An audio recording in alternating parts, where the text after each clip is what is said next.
So, Sammy, let's start at the very beginning, kind of an origin story. What made you fall in love with music in the first place? So I can kind of pinpoint one moment, which is cool. When I was young, I was doing musical theater from the time I was like 7, local community stuff. So I was used to being on stage and I had played piano. I took lessons when I was like 4 to 8. So not really into, my childhood such that I was developing so much of a musical awareness. But my parents played a little bit of music around the house. My dad was always a huge classic rock fan.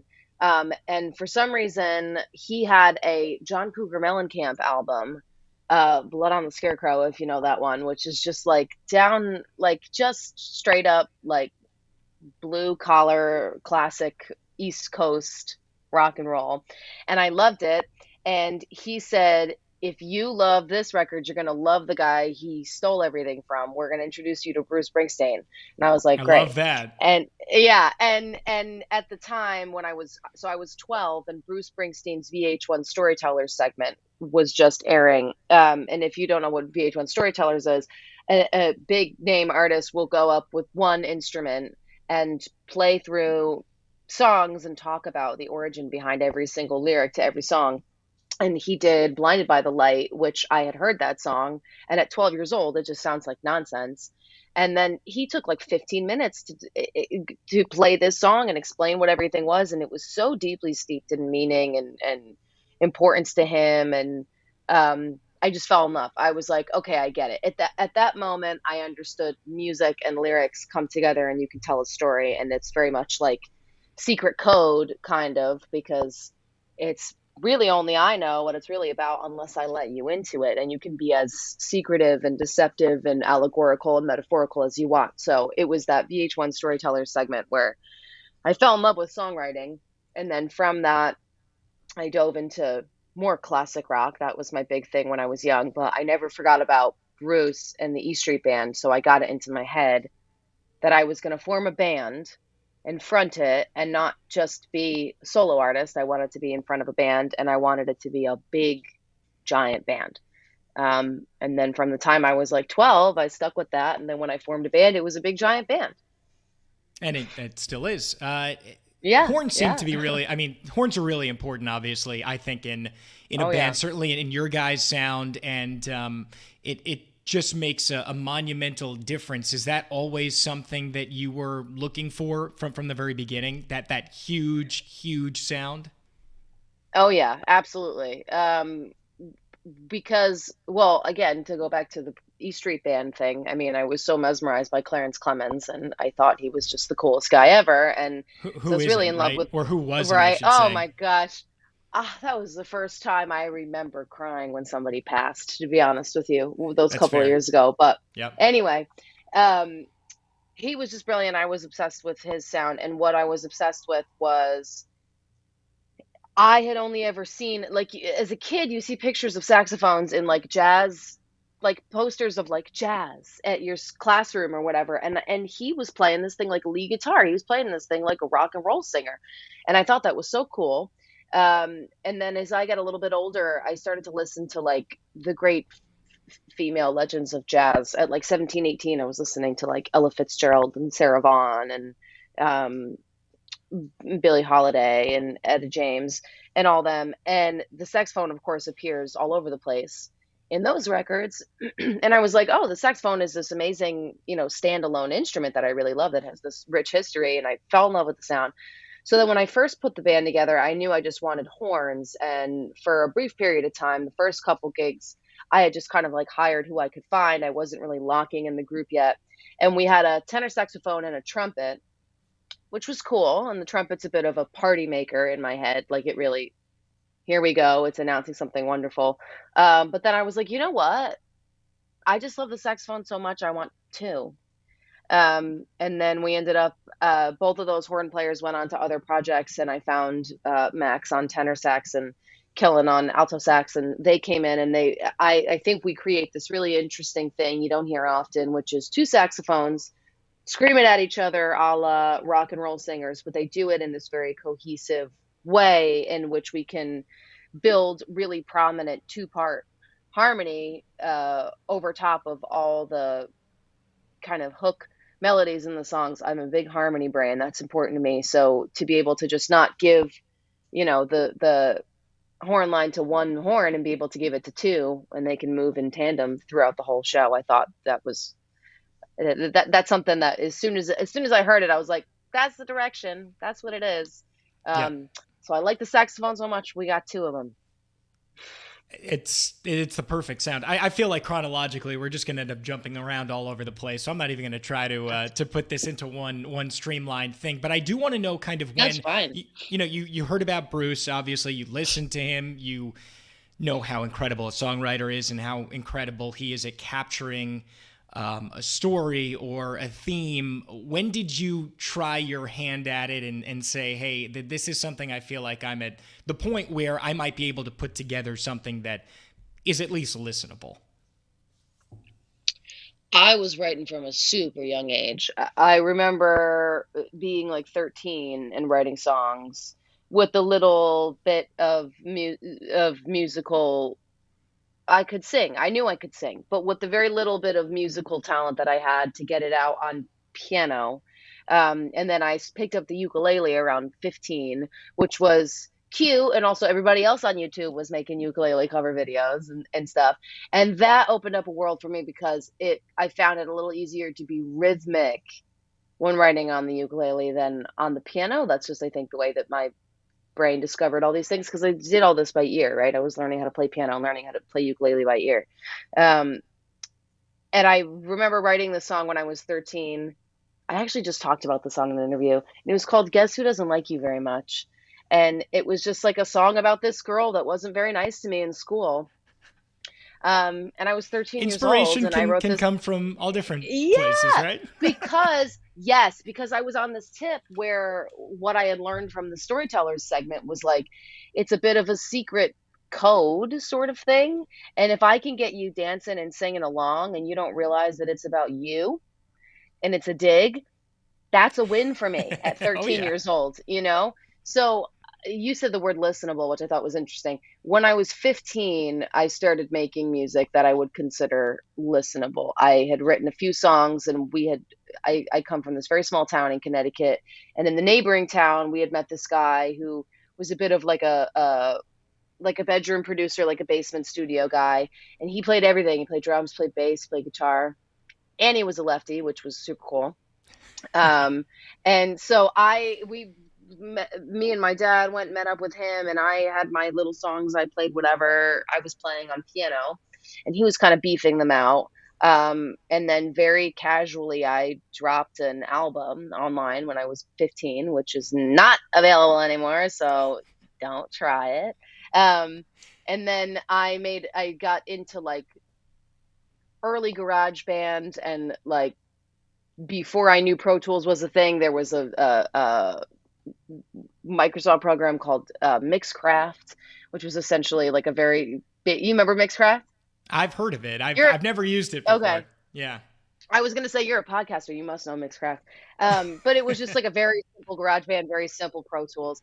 And then I made a whole album by myself on my little Logitech microphone when I was 16, and then I put that one out. And at the time, like, you don't know how to release music, so they're just living No. there. Um, Is that a but solo I album? Did you have any sort of backing band or? it was just me. I was doing a lot of acapella stacking stuff, a lot of like Mhm. hand percussion and body percussion, and a lot of ukulele and piano. And I played my first gig when I was 15. There was this place, still is this place in Hampton, Connecticut called The Space, which is just a music venue that was the only place that would let anybody underage play. And they had a piano there and a little stage. So I played my first gig solo at just that piano when I was 15, and I was like, oh, I love this. And then throughout high school, I continued to write songs and play at little coffee houses in my high school and stuff. And then my first year of college, I actually went to school for audio engineering and sound technology. My freshman year, I was enrolled at University of New Haven because I thought I wanted to be a mixing engineer. And I ultimately ended up leaving, but when I was a freshman that year, I had met somebody who was a senior who was working on essentially as a senior in that program, you had to record an album for somebody else. So he had heard that I was this like freshman that could sing and had songs. So we made an album that way together my freshman year of college. And then I actually ended up leaving school, moved to New York. At this time, now this senior's in New York. And he had gotten this job at a recording studio on the Lower East Side called Flux Studios and kind of got me in there. And that was the beginning. Now I'm 18, and that was the beginning of my, or maybe 19, that was the beginning of my professional recording environment experience. So suddenly I was in this amazing recording studio, and my friend had a job there, so we could go record stuff really late at night, and that was the beginning of that. But really between 15 and 19 was just me figuring it out on my computer with two instruments. Is Flux is where you recorded Sugar, right? When you kind of put all of that together yourself, right? Your debut album. Yes. How do you know about that record? Do my research. It's yeah, you do your research. I believe it. It's not around anymore unless you really know where to look for it. And I would prefer if you didn't go look for it. But for listeners at home, Yeah, just so if you're keeping because track, there are many albums that you don't want anybody to hear ever again. yeah, yeah, yeah. Well, I mean, were three full length albums that I made like on my computer with like a $15 microphone from Walmart. It was in like Incredible. no headphones. So they're silly. They're just a kid figuring out how to multi-track. And then Sugar was this first record that I made at Flux Studios. I ultimately decided to take that down.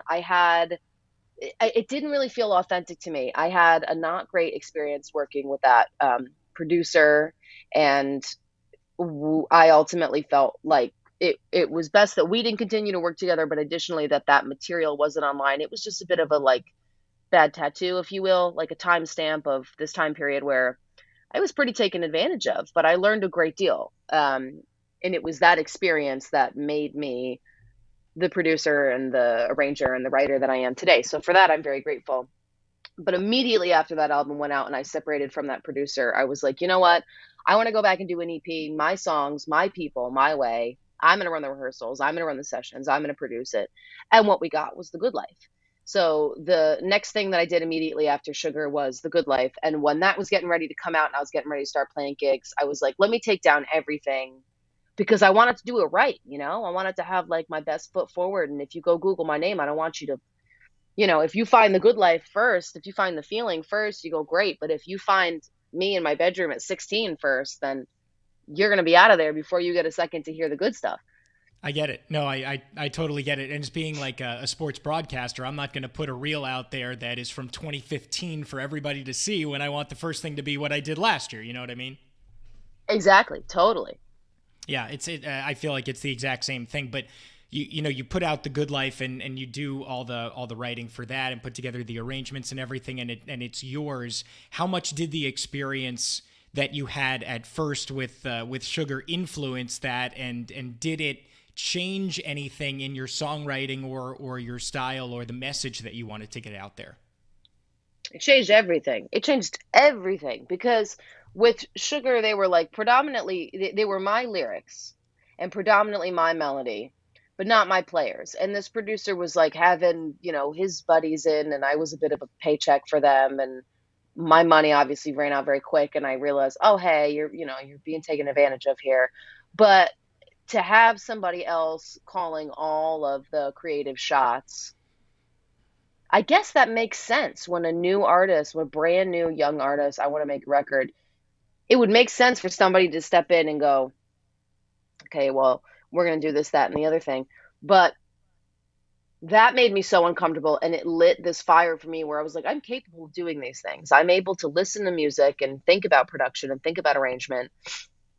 Let me just find people who were on board. So I found some players and we went in and did Good Life, and it was all me. I wrote the chords, I wrote the horn lines, and I was producing in the studio. Where we are now with the big band that we have, it's a much more collaborative arrangement process. But when we finally got in for Good Life, I had kind of taken everything that had happened on Sugar as like a counter lesson. Like, don't do that. Do something else. And I figured it out pretty quickly on the fly. I was very proud of myself for that. for that project. And then it quickly kind of became apparent to me, I don't know how in the heck to release a record. Like, I don't know what comes next. And to be honest with you, Alex, we got really lucky. Like Spotify, we Discover Weekly showed up, and we were put on some Apple playlists and stuff. And suddenly we were playing gigs and the rooms were packed, which was amazing. But I'm very, very still, of all the things that we've done, I'm extremely proud of myself for having made the Good Life EP the way that I did. So you talk about your style, and if you haven't heard Sammy Rae and the Friends, first of all, pause this, go to Spotify, go to YouTube, start listening Ah, to everything, because it really is amazing. But there's so many different genres that you guys go through. Your voice is really jazzy, a lot of scat. It kind of floats almost from note to note when you're ascending and descending. Is it When did you realize that that was kind of the style that you wanted to embody? Is that from listening to like a Billie Holiday or Etta James, oh or yeah. that jazzy influence? Yeah, totally. Which is, yes, absolutely. Um, to be totally honest with you, I was in high school, like having fun being a theater club kid and doing, what art stuff I could in honors choir and whatnot. And then suddenly it was junior year and we all just start thinking about what we're going to do with our lives, which is a whole, I have feelings about that. But, you're at 17 and you're like, what am I going to do for the rest of my life? Right. And I was like, well, Because I'm going to everybody go into knows. music. Yeah, exactly. I heard this interesting thing once where, and I'm not going to get into politics, but it's interesting that in the United States, you have to raise your hand to go to the bathroom, and then 2 weeks later, you have to decide how you're going to contribute to That's a good way to put it. society for the rest of your Yeah. life. Anyway, anyway, I was a junior, and I was like, okay, I'm going to go into music, and because my musical experience, I knew I just liked writing songs and freaking singing and making records, and I was working around on. Now I got GarageBand and now I've got basic Pro Tools and that was really cool to me. So I said, I'm gonna go do sound engineering. I'm gonna go be a mixing engineer. I'm gonna go learn how to run a studio environment. And I very quickly was like, oh my God, I don't know anything about how to get into music school. And my senior year rolls around and I'm looking at a couple of different schools, and to get into the sound engineering program, you had to audition with an instrument. And I obviously was going to audition with voice. And pretty much every school had a classical track, a contemporary track, and a jazz track. So at like, my senior year of high school, I'm getting ready to audition for colleges, and I knew I wasn't going to sing contemporary because that wasn't really me, and I certainly wasn't going to try to catch myself up on a lifelong study of classical music in a year. And so I was like, let me get into some jazz and see what that's like. And I found some stuff online, and I went to my public library and I found a CD of a bunch of Ella Fitzgerald, and came home and listened to it and ripped it all on my computer and went to the library and then got more Ella and then ripped it and then was seeing her name next to Sarah Vaughan. I think I found Sarah Vaughan next, and then I think I found Etta James next, and Rosemary Clooney, and I was just ravenous. Like I couldn't get enough. It was the coolest thing to me. It was so interesting because it came back to, I'm so melody driven. It went back to, they reminded me of the winds of horns. This beautiful dexterity of voice where, like you said, it's kind of floating over top of everything. I was amazed, especially Ella. Ella's my numero uno, my number one. So I got really up to speed on all that, and it started to really inform because I had a beautiful voice for musical theater and for choir, and a lot of what I was listening to again was like classic rock and American folk music. So I just had this like hunk of talent that kind of was shaped like Bruce Springsteen and kind of was shaped like Bob Dylan and also wasn't shaped like anything at all. And then when I discovered all these great ladies of jazz, it started to make sense on because there was like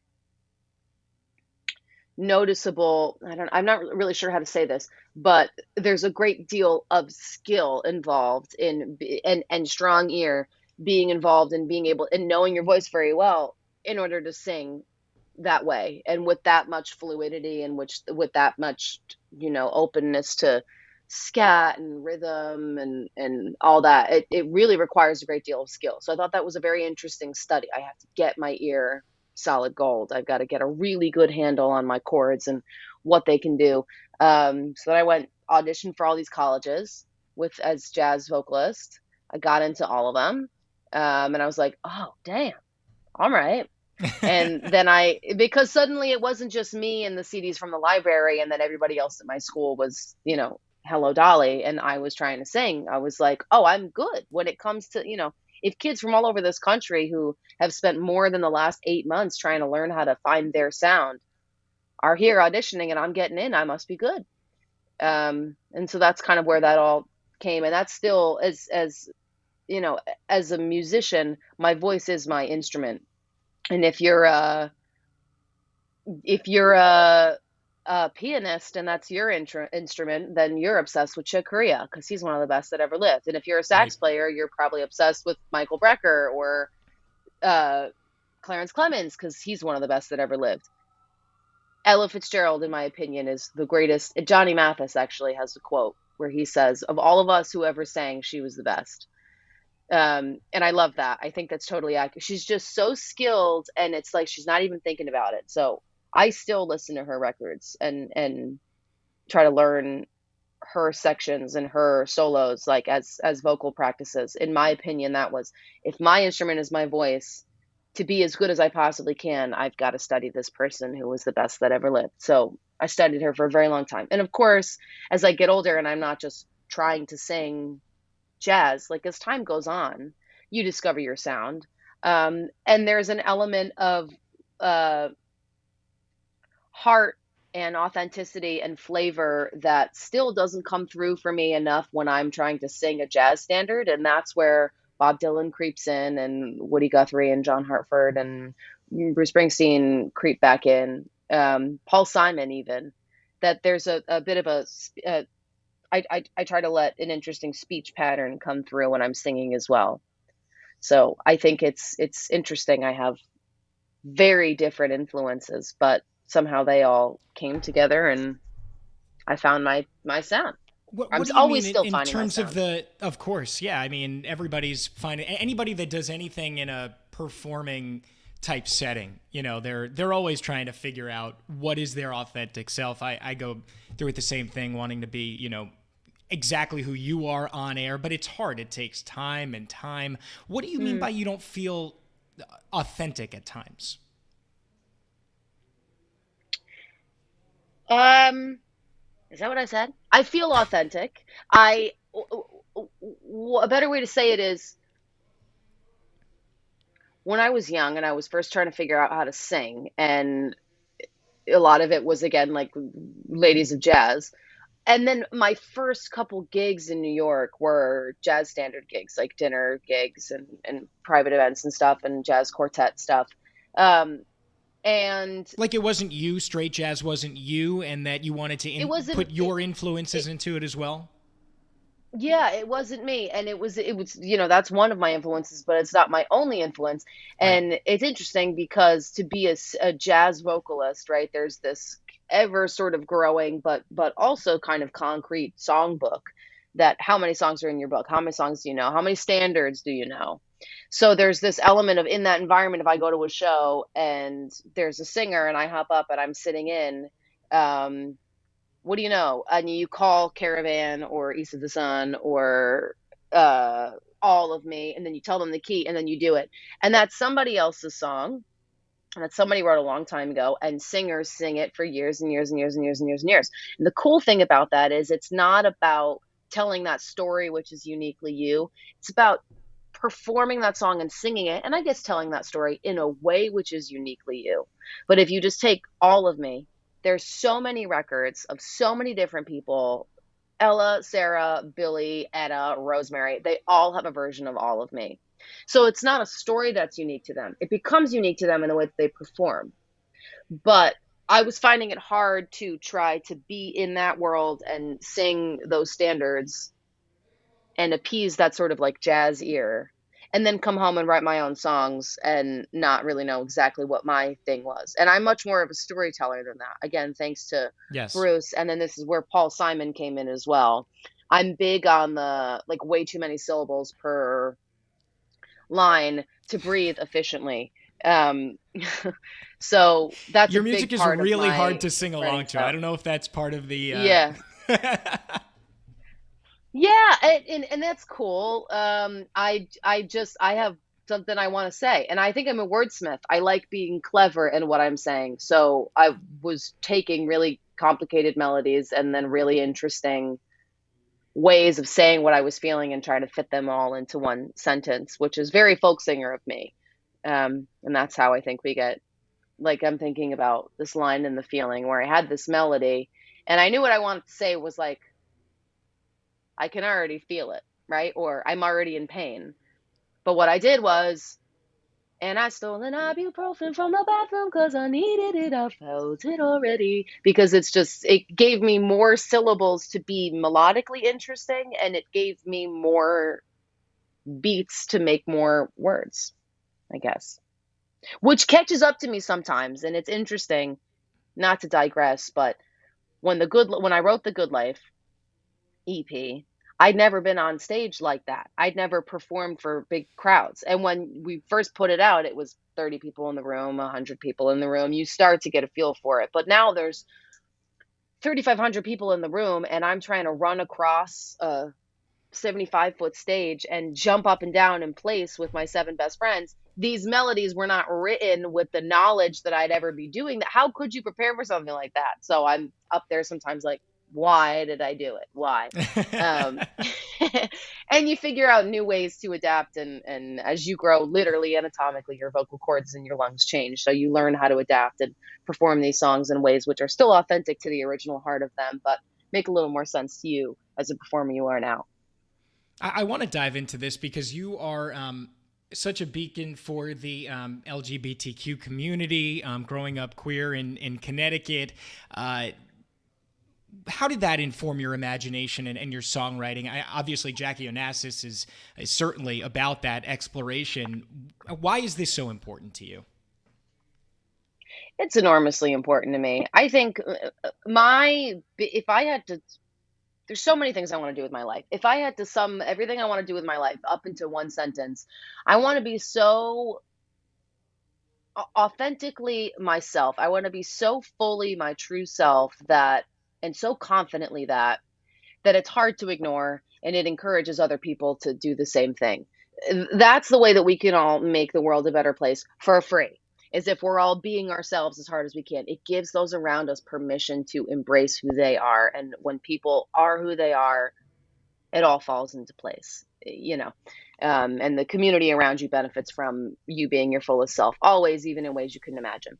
So because that's like my mission statement in life, I understand that's difficult and it takes time for people, and some people, I have hope for the younger generation because I have like younger cousins and I'm watching these kids. Maybe the internet is to thank, but um some people it takes a long time to figure out who you are, what you stand for, what you believe in, and what you want to do with your time on earth. And that didn't really click for me until I moved. I knew I was queer from the time I was young, but that didn't really quick click for me that I could be so fully myself and do something good with it and share my stories and live fully the way I wanted to until I moved out of small town Connecticut to the major metropolis of New York City, which is that's how it goes sometimes. The gays seem to find themselves in a big city. Um, bless them. But there was, I think the last thing I was saying was there was a Pride Month some point a couple years ago where we started to pick up traction. I had a little bit of an audience and people were listening to what I had to say online. And I was like, I need to be honest if I really want to be honest and let people know this is, if you enjoy this music, if you're a big fan of this project, you should be aware that this is a queer female fronted project and you're on board or you're off. And a lot of people were thrilled about that. And maybe the queer folk who were already listening could hear that in some of my storytelling. Um, a big thing for me when it comes to that is I remember being young and not knowing how to stand in or where to place my queerness. And a lot of the artists that I was interested in, it was a huge part of their brand because it needed to be said more loudly and more fervently pretty much constantly. It's still we're there, but there wasn't as much of a conversation. And in an interesting kind of reverse way, that almost made me feel othered. And I was always a huge fan of Freddie Mercury and Elton John, and I loved them not because I was so young, I didn't even know, and they weren't running around in their career as a product of the time period they were at their height in, where that wasn't as much of a conversation where you could say, I'm a gay artist, I'm a queer artist, I'm a lesbian artist, and this is what I make. But I just love them because they had this thing where they were so fully themselves.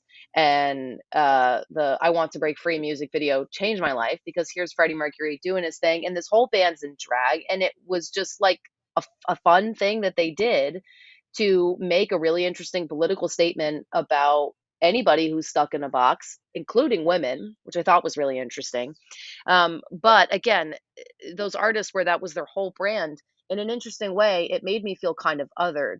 And so what I try to do with my shows and my songs is inclusion through normalization, I guess is a good way to say it. But I want to create a space and create music that's accessible to everybody, queer folk and not queer folk. I want to create a audience environment where when you come to the show, you can be whoever you are, no matter who you are.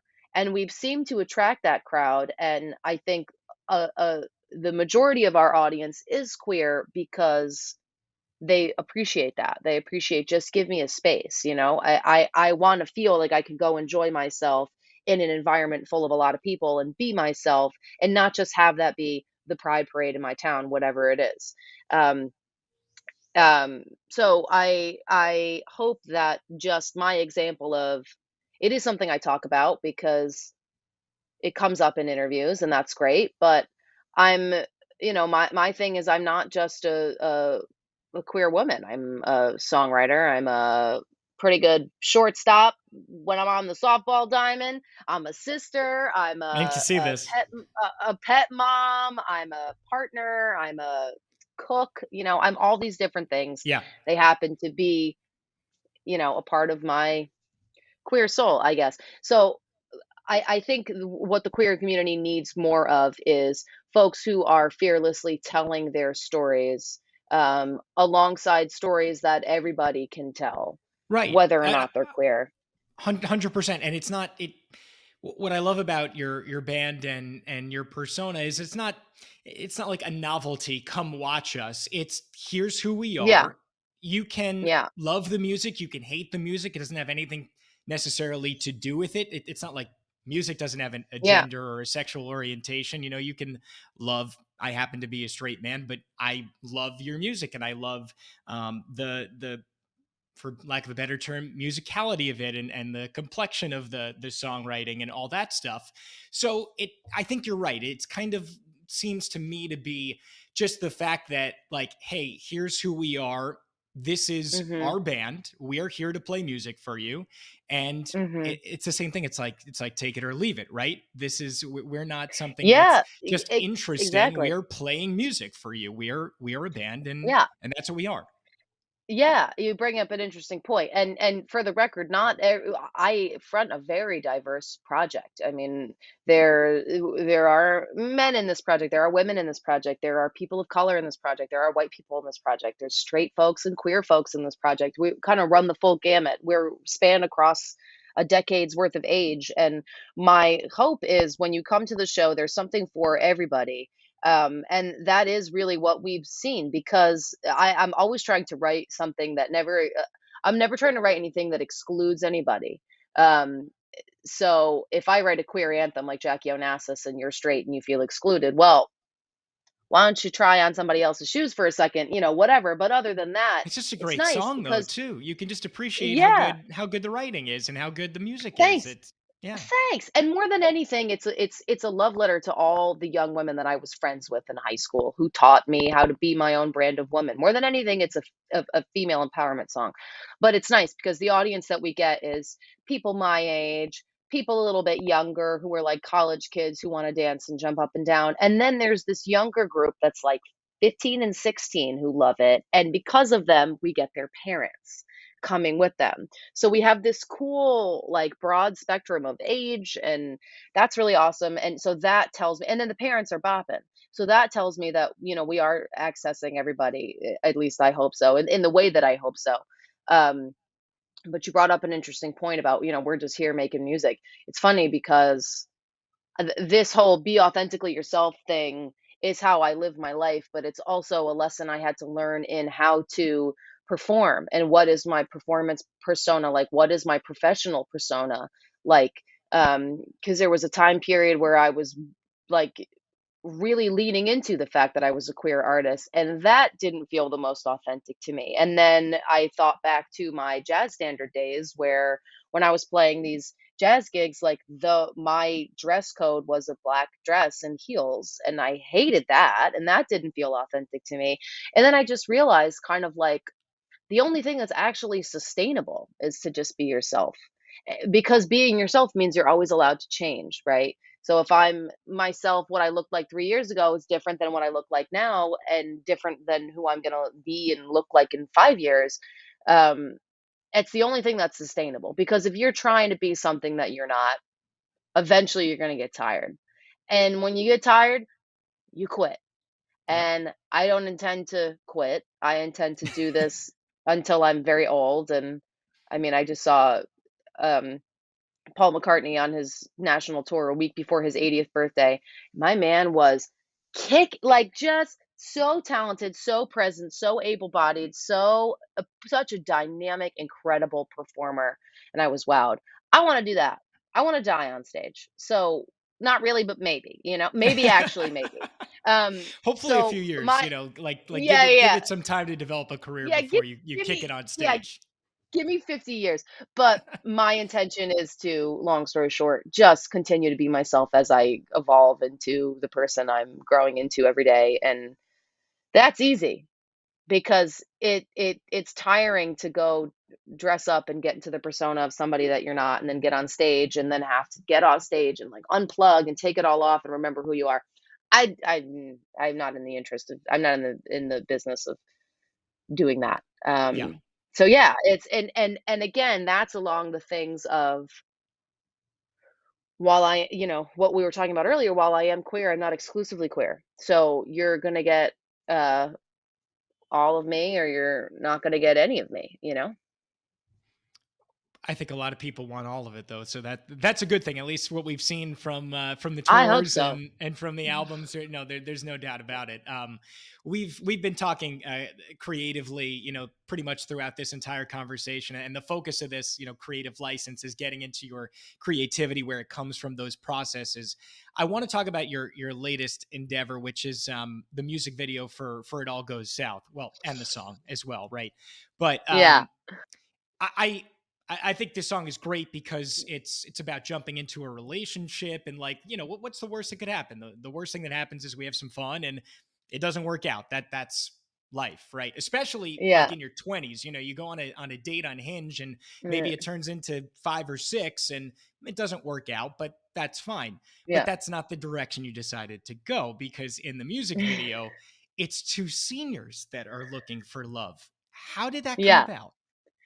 Yeah, so I knew I wanted to make a music video for this. I didn't know what the heck it was going to be. When I wrote this song, I wrote this song on banjo, and it was just me and the banjo strumming, and here was this beautiful melody that I had and these interesting chords. And as I took it to the band, so the long and short is I write the melodies and the lyrics and the bulk of the chords, and then it goes to the band, and from there it's hugely collaborative, and people are offering adjustments to the chords and what's the groove, and where can we add horn lines, how can we beef out this arrangement. Immediately everybody was like, we need a string section again, which isn't something that we had done since Jackie O was have a string section with us. And we were all like, oh yeah, we need strings, let's get a string arrangement on here, let's get a quartet on here. But just listening to what I was playing out and singing to them, everybody was, oh my god, I've been here, it's young love. I was 16, I had my first love, and I was, what am I going to do, and I should I marry you, and then it was, wait, it doesn't really matter because we're, if we had fun then great, which is hard it's easy to say that from retrospect. It's hard to say that when you're 16 or 17 and you go through your first breakup and you're like, you were the one. When Oh in yeah. reality, you were just the most compatible person in your sophomore class. Everyone But is anyway, the one when you're 16 years old. oh yeah, I was there. Um, anyway, I was playing this for the band, and they were all, "Oh, I was there. I know this feeling. I know this feeling." And we kept getting these themes of like youth, young love, which is true. I mean, that's clear if you're just listening to the music. But then when the string arrangement showed up, and when the whole sort of arrangement started to come together, and I was playing it for people who are close to the band, everybody's going, "Oh, this is so mature for you all. This is so mature for you all." And it is a very romantic. I wanted it to be very cinematic. It is a very mature, sort of developed, lush sound. Um, and then to be honest with you, this song had come out and I was thinking, what am I going to do for this music video? I want to see two people fall in love. I had this idea that I would be the strange little guardian angel. It's a Wonderful Life character that was floating around, but I didn't know how that was going to take shape yet. And I was super randomly playing keys for a friend's band on a cruise. I did this really short gig for like 4 days. I was on this cruise playing piano for somebody else. And almost everybody on this cruise was a senior.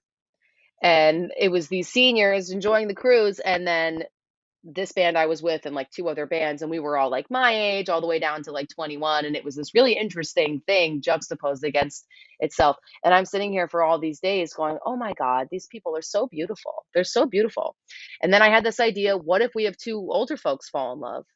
And thus began this search for Barbara Locchiato, who is stars in the music video as the lady. Barbara was a subject of a documentary that came out in 2021 called Some Kind of Heaven. I'm not sure if you know about it. It was a documentary about the Villages in Florida, which is the world's largest retirement community, and she's a resident there. And I fell so deeply in love with this woman and her story and her pursuit to still, at her age, become her most authentic self. And Barbara had always wanted to be an actor, and she felt a little unfulfilled in that. So then I got it in my crazy head. I was like, told my team, I was like, I'm going to find this woman and we're going to put her in a music video. And they were like, what are you talking about? So I ended up finding Barb online, tracking down a couple of interviews that came out after the documentary and different things like that. I found like a LinkedIn page. I got a hold of her. I said, I want to make this music video with you. I want you to be the star. You're my muse. Barb, you're my muse. I can't get you out of my head. And then I realized she was still in Florida. And I was thinking the song is, if it all goes south, we got to see palm trees. I guess we're going to Florida. So I put together this small team of it's Erin Weinberger and Emily Crone are two friends of mine, very talented female directors from Brooklyn. And so the three of us and our camera person went down to Florida, picked up Barb, and actually relatively close to the shoot date, we ran into Don. Don came to us highly recommended from the Sarasota, Florida Community Theater. He's a part of the theater community down there, and one of my co-directors grew up in Sarasota, had a connection to this theater and said, can you send me a beautiful senior man to be in this music video? And he was amazing. Barb was amazing. And outside of the documentary that Barb was in, both Barb and Don had predominantly just been on stage. They didn't have much screen experience. So it was also really wonderful learning experience for me in the director's seat of a music video again, and for them on screen for the first time. And we just had the most wonderful time. And it was really fun to, if making music videos and dreaming up a weird script to reality is not your everyday, it's a big challenge on me to call these people and be like, you don't know me, but I'm going to fly to Florida and we're going to make this music video where I'm your guardian angel and you're falling in love and it's going to make sense. And they were both just fully on board. They were like, we're in, let's do it. And we had the most wonderful time with them. They are some of the most beautiful inside and out people I have ever met. And I've learned so much from them. My hope, in short, to make a very long story quite short, I wanted to juxtapose the very young love energy of the lyrics of this song and then complement the maturity of its arrangement by featuring two really beautiful elderly folks and drive home the point that this is, love can show up anywhere for anybody at any time. And it's never too late for anything. It's never too late for Barb to be an actor. It's never too late for me to make whatever record I want to make. It's never too late for anybody to fall in love, you know? In our head, and this isn't clearly discussed in the music video, but in my head, it was like their second love, right? Like in my head, they were maybe widowed or they had been in a marriage that didn't pan out. Um, and that was kind of in the back of my head was, whatever this is, however long it's going to last, if it all goes south, we're going to have a lot of fun. And I'm just overwhelmingly proud of that project and everybody involved. It was one of those things that I'll remember making that for the rest of my life. Just experience of a lifetime. So cool. And it does come across, by the way, that was the first thing I thought of, was that it was, because you've got two senior citizens. You feel like, I don't know if this is just a commentary on, how our minds think because of society, but you think, okay, they were probably married at some point, divorced, widowed again. And that, yeah, it did come Or maybe across. not, or That's maybe true. not. Yeah. I Yep. appreciate that. And I wanted to offer that, but also challenge that. I Right. think also something we say a lot is like music video land. Everything makes sense in music video land. Like why are they the only two at the movie theater? Yep. There's only two people bowling.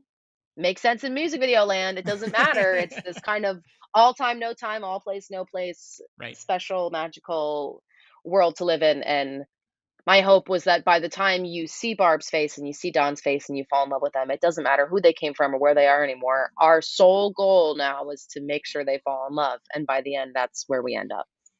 Now you're doing another national tour. I saw one of them, which is obviously a different tour than you're doing. But when you talk about going on the road, and obviously for a band like you guys, which are so good live, that's the lifeblood, right? Playing in front of fans, packed Oh, yeah. houses, being able to impart that onto your audience. How involved are you in every step of it, though? We're talking like lighting design, set design, choreography. Are you having a hand in all of that? Because Everything. it seems like a huge Everything. undertaking, no? It is. Tour is a huge undertaking. Yes, and I'm creatively involved in all of this. Partly by my own design and partly because I want to be. I want to have a say in all this, but also partly because I have to be because there's so many like for me to be like and then, a small stage rolls out onto stage and it's covered in AstroTurf and it has all the acoustic instruments on it and we do 4 songs of the set acoustic. Um, just and then this happens and then the bubble machine shows up. I have this very wild vision. I have a crazy, and it's hard. I sometimes need to be involved because I can't just delegate those things. I wouldn't feel comfortable just delegating creative stuff.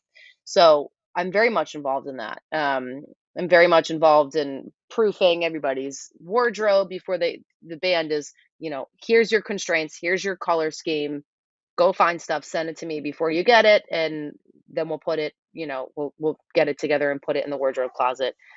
All the way from that to I just finished our lighting cue sheet. Um, I choose and help the designer to develop the backdrop. Wow. Um, I choose the set list.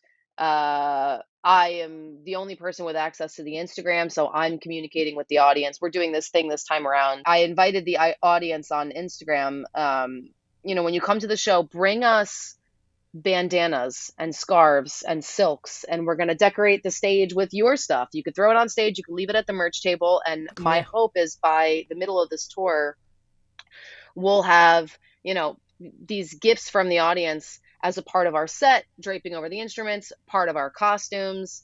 And hopefully by the end of the tour, we've just got so many that we have to throw them back into the audience, which is nice because that feels like a way to pay homage to our community. Like if you're in Philly and you throw us a scarf, it may the next day in Boston be up there for all your friends in Boston to see, or maybe it gets thrown out to somebody in Boston.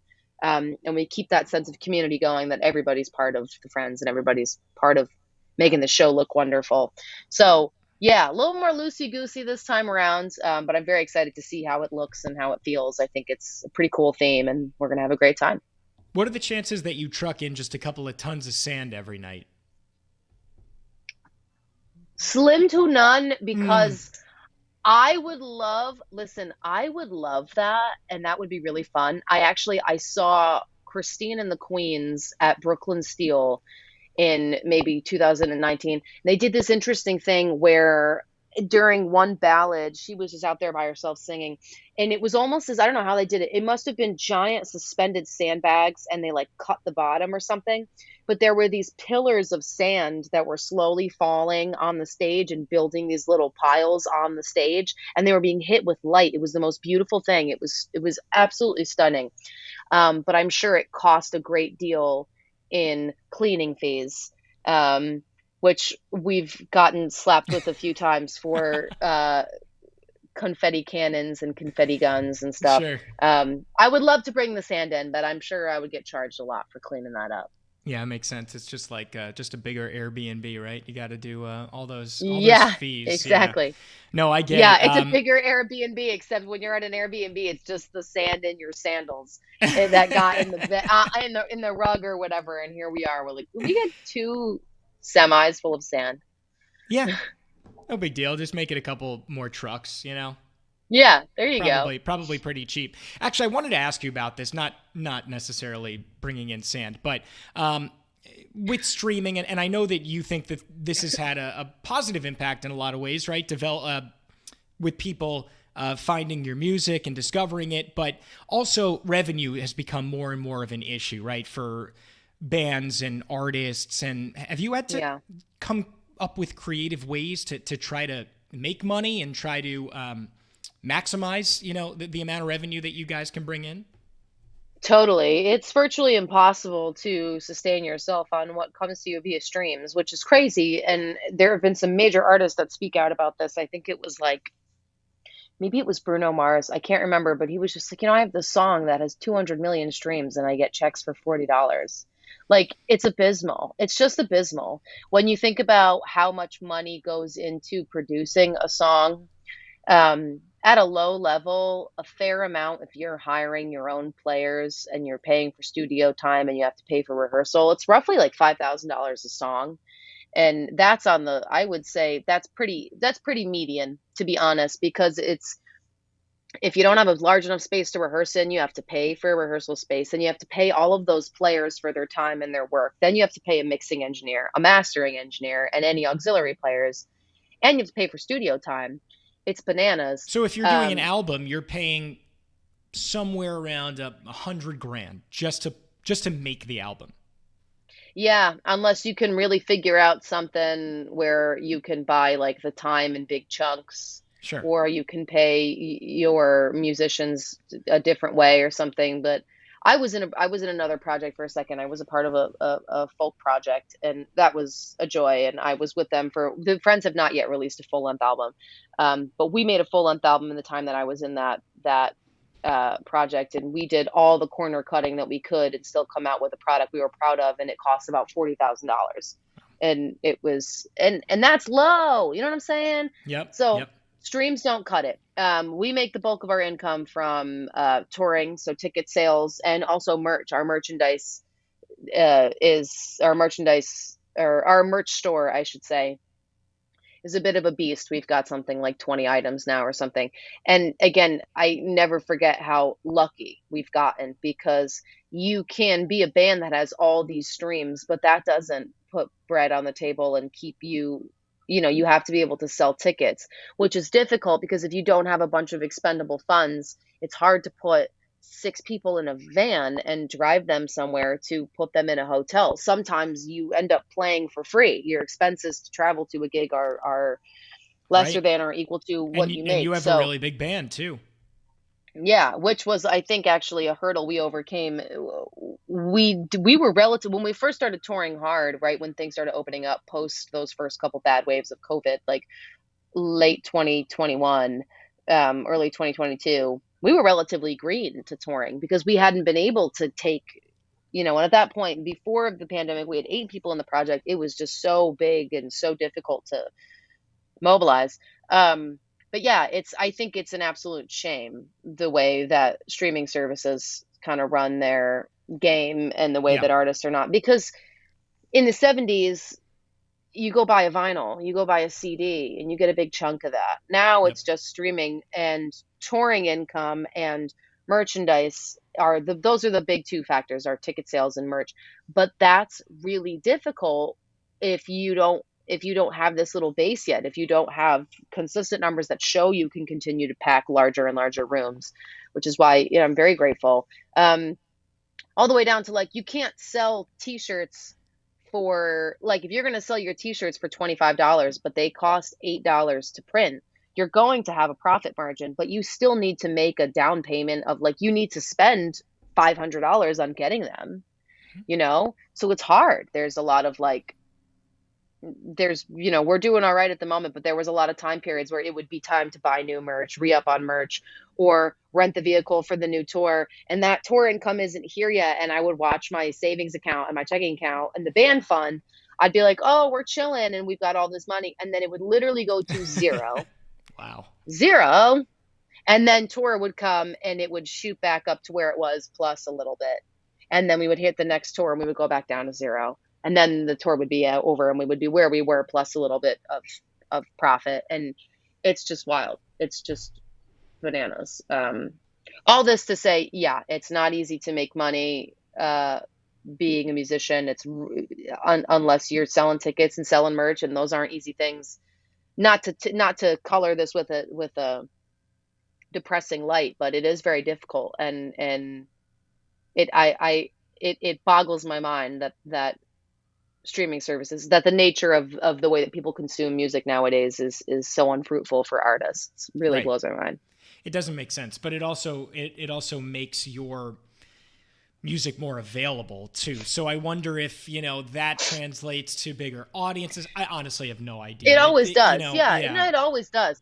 But you gotta get lucky of course. with a playlist or a Discover Weekly or something, or it's catchy enough that I think I have a theory that what happened with the Friends was Discover Weekly put it in front of a lot of people who were like college aged or about to go to college, and they loved it, told all their friends, and then they Yeah. went to college and told all their college friends, and then we Yeah. saw this big tick around the holidays because those college friends went home and told their home friends, and then they go to like, Yeah. it's been a very word of mouth growth trajectory for us, which I'm grateful for, and I think that's the easiest way to do it. That's certainly the cheapest way to do it. We could be, buying our audiences by spending all this money on ad spend. And we do spend some money on that, but predominantly I'm proud to say that it's very much word of mouth. It's very much I share it with this person and they share it with that person. Sammy, what are the going forward your short-term and long-term goals for Sammy Rae and the Friends? Um, we're very excited to be playing the UK in January. We're going to be getting into Europe, some Europe days. My short-term goals are I would love to continue to tour internationally and reach some audiences outside of the US. A sort of medium-term goal, we're about to wrap up our first record cycle with our record label, and I really would love to go in and record a full-length album. I would really love to have an LP come out from the Friends. That's definitely something that we've all been thinking about. It's just been virtually impossible because making records is kind of a two-step process. The one-step process is I sit still long enough to write songs, and the second step of the process is we sit still long enough as a group to be in the studio and record a monolith of an album, which takes a great deal of time. And the priority for us at this stage of our career, especially for the last year, has definitely been touring. So we've been traveling so much. It's just we haven't been sitting still. It's actually wild. This summer we were playing 2022 bookings and then 2020 and 2021 rebookings. So we really played like 3 summers worth of festivals in our first festival summer, Right. which is great. But um, so short term, I look forward to international touring, and I want to do some more of it. I really would like to make a full length album. And long term, I don't really have long term goals because I just want to keep growing this thing as much as we can. I mean, I guess you could say like a stadium tour, right? But then I'm going to have another goal after that. I guess my biggest goal is I want to do this thing for long as possible, as long as it makes sense to everybody. We really feel like we're changing the world here, and we're having the time of our lives. We're doing the thing that we love for a living, and we're doing it with our best friends, and we get paid to do that, and it feels really special. So long term goal is just like take it all away, I guess. Full send. As we wrap up here, what's some advice that you could impart onto anyone that's creative, not necessarily just an aspiring songwriter or musician or vocalist, anybody that's creative? What have you learned along the way? It's got to go back to that be yourself thing. Um, Even if, and it's interesting because I have a lot of friends who are in musical theater, and you do have to be yourself, but also your job is to go be Elphaba, who's not you, it's Elphaba. And there are, 15 women behind you who are part of the Elphaba legacy, and they were all cast because they were able to do the one thing you're supposed to do really well. Um, but still, there has to be some aspect of your individuality, your authenticity, and your humanity coming through in everything that you create. Otherwise, it's white noise. Um, if you don't see yourself represented, or go out and represent yourself. If you don't see a community that seems to make sense for you, I know it's easier said than done, but start your own community. Um, Stick to your guns, and the biggest thing is don't quit. Like, again, it took me so long to figure out this is who I am. I'm going to be myself and feel confident and safe enough to do that. And then it took even longer for people to catch on. I didn't like fall into the lap of New York City at 18 years old with this great EP and everybody loved it. It takes some figuring it out, and you're always allowed to change as that goes on. But I would say, as a young creative, and not just to speak to musicians, to speak to everybody, find that thing which makes you uniquely you and hang on to it for dear life, and find a community of people who will uplift you in that, and stick to your guns. It's not always going to be easy, and it's going to cost money. It's going to cost time and energy and emotion, and take those things as they come. Learn as you go, and don't beat yourself up, but certainly don't quit. You're going to have to work hard. That's something that I want people to know, because when you go to a friend show, we're jumping up and down and laughing and hugging each other, and I'm blowing bubbles and I'm rolling on the floor and I'm covered in glitter, and it's wonderful, but it is extremely hard work, and it took a great deal of time to get here. Um, you do have to do what's in your heart. You got to do what you want. If you're supposed to be a creative and nothing else will do, you'll end up there. I was having this conversation on a podcast, as another podcast recently, which was just like, for me, being able to fully express myself every day is so much more important to me than like being super financially comfortable or having all these assets. It's just, that's not my definition of success. My definition of success is I wake up every day, I'm proud of who I am, and I feel like I'm making the world a better place, which is really rewarding. So if you know that you're supposed to be creative and nothing else will do, then you just better do it tirelessly. Just go get it. Be honest with yourself, but go get it. Don't give up. Such good advice. Sammy, thank you so much for taking a few minutes. This was an incredible time, and best of luck, out up there on the road, and we can't wait to watch you guys continue to grow and thrive. Thank you so much, Alex. This has been really fun. Thank you for this.